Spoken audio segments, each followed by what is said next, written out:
Hello again, everybody. This is, well, I don't want to say it's the C part for the song, but we've done the A part and the B part for Morrison's Jig, and now we're going to put it all together in one more video, and I'm going to explain to you a few extra notes that I'll throw in, or a little thing here or there that that I find either makes it play a little bit more fluid or adds a little bit of extra flair, at least in my style and the way I play. So now I'm going to play back through the whole song one more time slowly to put it all together so you can get a feel for how the whole thing lays out and have all the notes put together so you can play along if you want to, and then we'll get into, you know, some extra things that I usually throw in.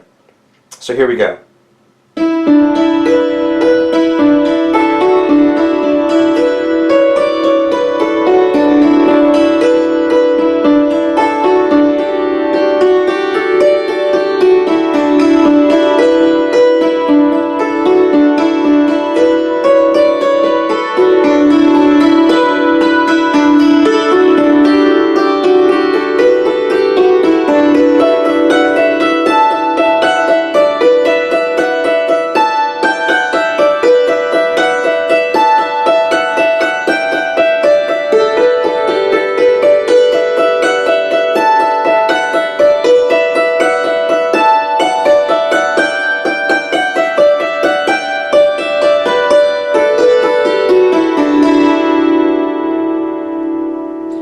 And there you go, that's all of Morrison's Jig, and you'll go right back from there, you'll walk down, and it'll go right back into,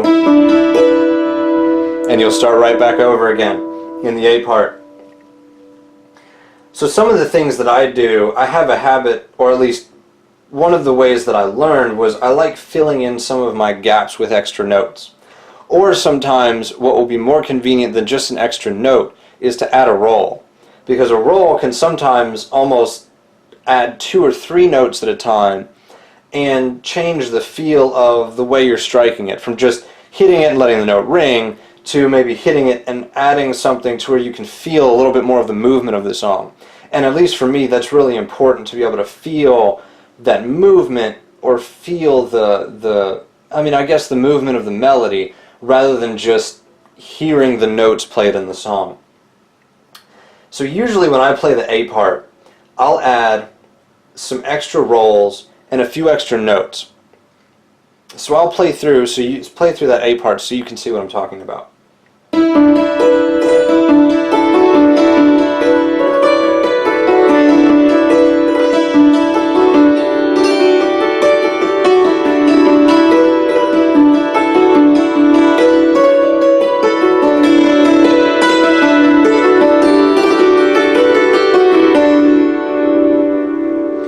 And you will notice that I was doing some of those rolls with my left hand, which for me is my offhand. And I did actually make a point of really practicing doing rolls with both hands, because at least I personally like to use rolls. I've heard a few different dulcimer players that I really like that use rolls, and I think that they're a really interesting way to add even like a quick accent sometimes. So being able to do it with your left hand, getting a good roll with your left hand, can really give you the ability to throw whatever you like into the song, or into any song really. So there's the A part. Mostly what I did there was I just added some rolls on your top note up here, on the same note over on this side, and then here on our marker note in the middle. Now when we get into the B part, however, I do add more notes and I play it a little bit differently.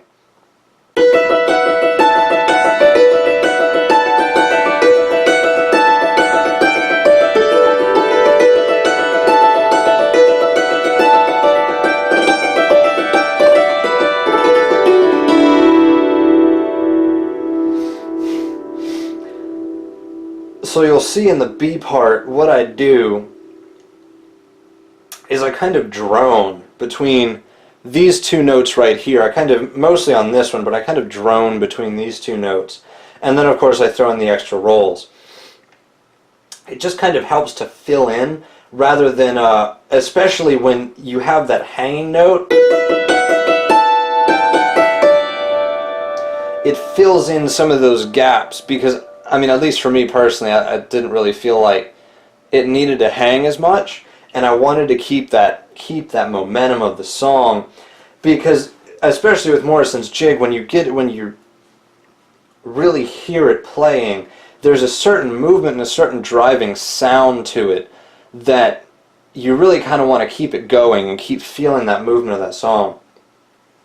So I'll put it all together so you can see how I put it in there. And I did play this particular way. This was my second time around in the kind of prelude video to the lessons. This was my second time around in the song, adding the rolls in.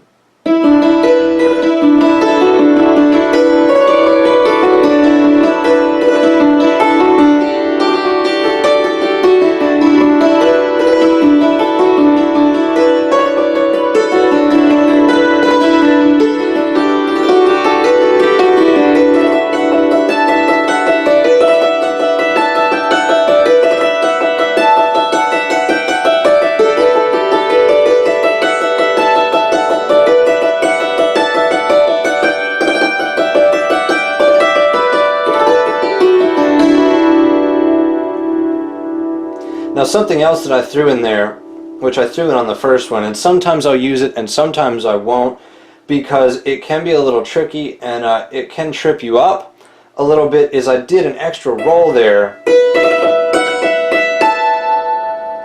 with my left hand to accent that movement. Instead of just going dun dun dun da, it's bum bum bum.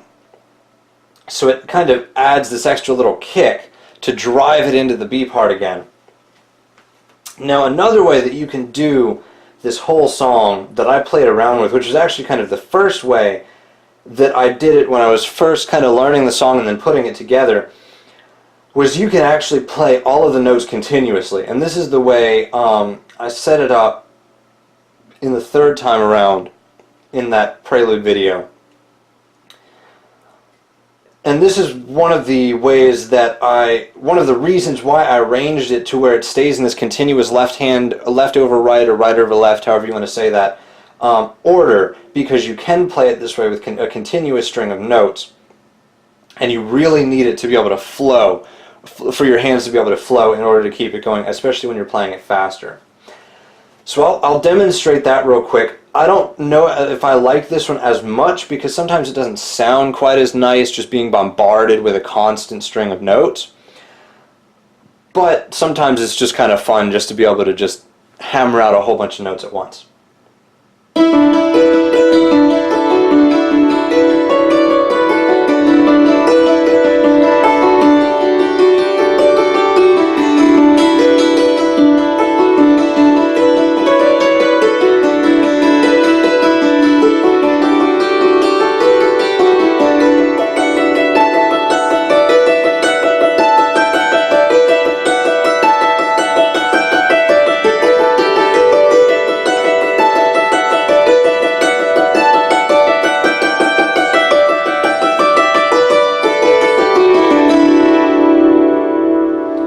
And of course, you'll notice that I didn't put any rolls in that one, and I did have a gap for this one note here that just didn't seem like it fit having another hand stroke in there.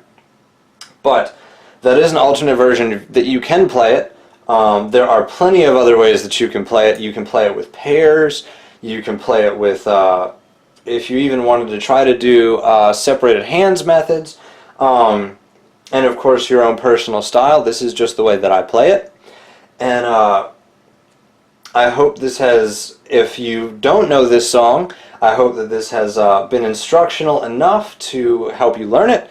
And if you do already know this song, I hope that maybe I was able to add a couple extra little things here or there to give you some tips or maybe some new ideas for ways that you can change up your method of playing this song. So thank you all for watching, and I will see you in a future video.